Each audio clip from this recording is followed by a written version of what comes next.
Hello, we are back for another episode of the Geoeconomic Insights from the Institute of Geoeconomics. My name is Marina Dickson, and today I am here with Jimbo, president of API, to discuss the results and implications of the Japanese general election that took place yesterday, just over the weekend. So to begin, I wanted to talk directly about the election results. Prime Minister Ishiba had called for snap elections just 8 days after he assumed his new role. He's been the new prime minister for less than a month. And political analysts and many in the press predicted that the unpopularity of his new cabinet, coupled with the slush fund scandals and the LDP, would result in a devastating blow for the party. Now that the results are in and they had trickled in overnight, those predictions seems to be largely true. The LDP and its coalition partner Komeito have lost their majority the first time since 2009. What were your initial thoughts and reaction to these results? Well, thank you. The result of this election, a clear signal of the public dissatisfaction with the ruling coalition. The Liberal Democratic Party and Komeito, which together have held a majority for many years, have now lost that majority, as you mentioned, for the first time since 2009.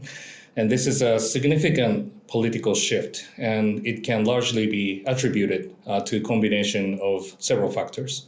Ongoing political financial scandals, which eroded public trust, and also the growing discontent with the government handling of economic issues, especially amid rising costs of living. And the Prime Minister Ishiba's administration, despite being only recently formed, is now in the precarious position. And his attempt to capitalize a brief surge in support following his election as a party leader has not translated, unfortunately, into the electoral success. And instead, LDP has suffered major losses this time and falling below 200 seats. And this election has exposed deep vulnerability within the party, and particularly its failure to address internal issues and connect with voters on key policy concerns. And the opposition, especially the Constitutional Democratic Party, CDP or Rikken Minshito, and the Democratic Party for the People, DPP, Kokumin Minshito, has capitalized on these weaknesses of the LDP, with both parties making significant gains this time. And the DPP in particular has positioned itself as a key player moving forward with the leader Yuichiro Tamaki, and now holding a more leverage in the potential coalition talk with LDP. And overall, the results reflect the demand for change in leadership and the governance. And the political landscape has shifted to one where coalition building and the compromise will likely to play a central role. I'm glad you touched on the aspect of coalition building, because now we know that the LDP has no choice but to include a third party in their coalition to gain a majority. And you mentioned the DPP, Kokumin Minshito, as one possibility. There was also some discussion before the election that maybe Isshin no Kai could also be a possibility. How do you think this could affect the stability of the government and its long-term policy trajectory? Yes, we are in quite a period of liquidity. So we have to envision several potential key scenarios. And first, I guess one possibility is that Prime Minister Ishiba will remain in office and seek to stabilize his leadership by forming a broader coalition, as you mentioned. And given that LDP and Komeito fell short of the majority of the lower house, Ishiba's immediate task will be to reach out to the potential coalition partners. And the question is who that might be.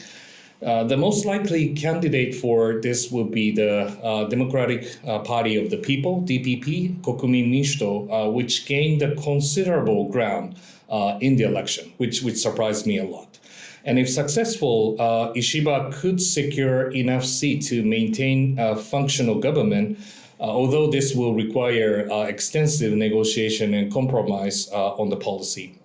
And the second, Ishiba may attempt to govern without forming a formal coalition, operating as a minority government. In this scenario, LDP and Komeito would continue to govern, but would need to secure support from opposition parties on a case-by-case basis to pass key legislation.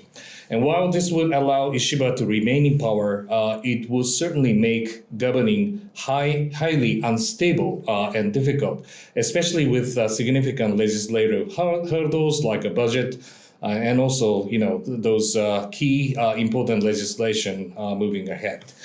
And the third, if neither of these strategies proves successful, more unconventional option might come into play. And there's a possibility that a coalition partner could demand the prime minister's position in exchange for their support. And similar to what happened with Murayama administration long time ago back in 1994, where the Japan Socialist Party leader became the prime minister despite being a minor coalition partner.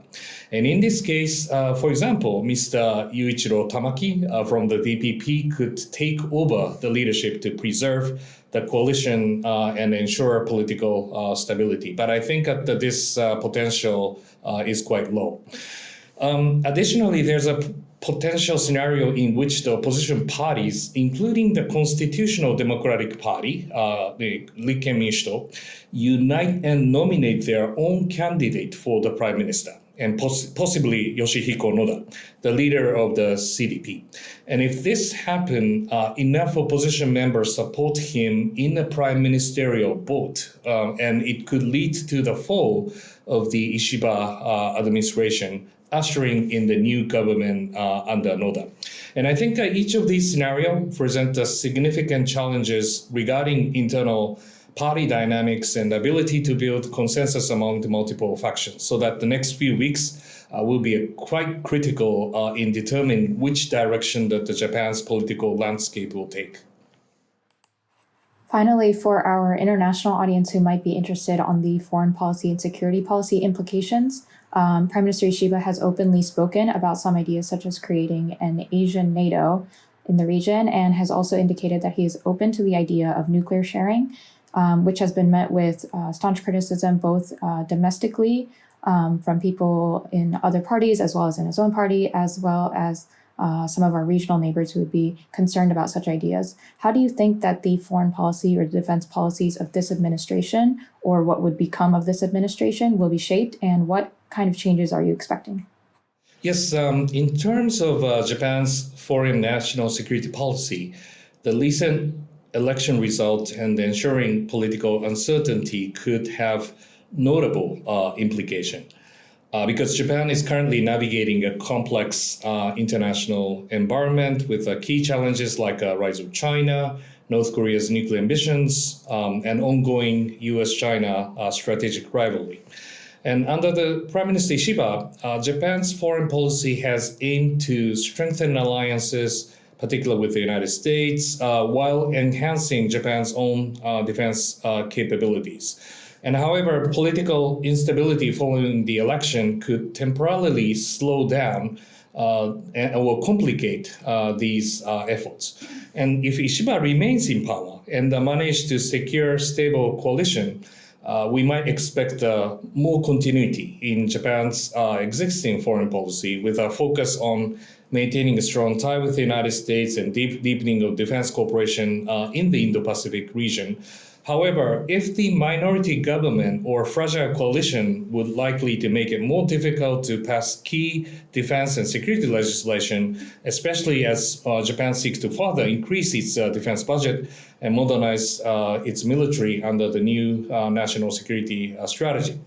And furthermore, the potential delay in the forming of the stable government could impact Japan's participation in incoming international forums such as APEC and the G20, and that's going to be scheduled in the weeks to come.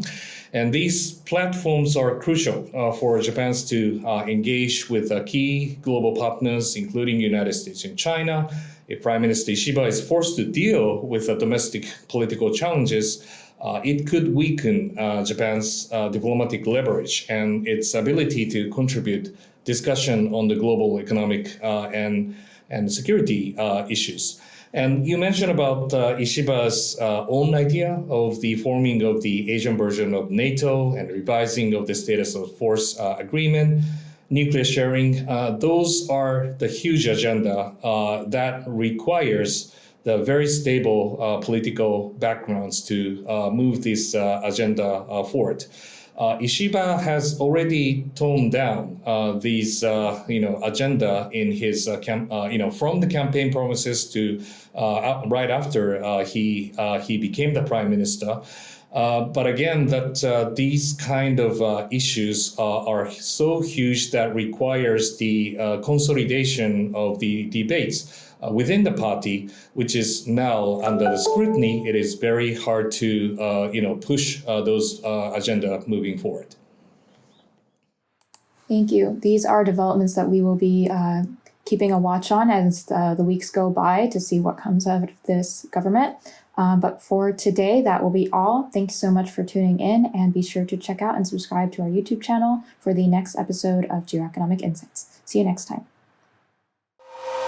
A lot of the other elements of Russian military capability are actually still largely intact, so that it could recapitalize and therefore represent a threat to NATO allies. And so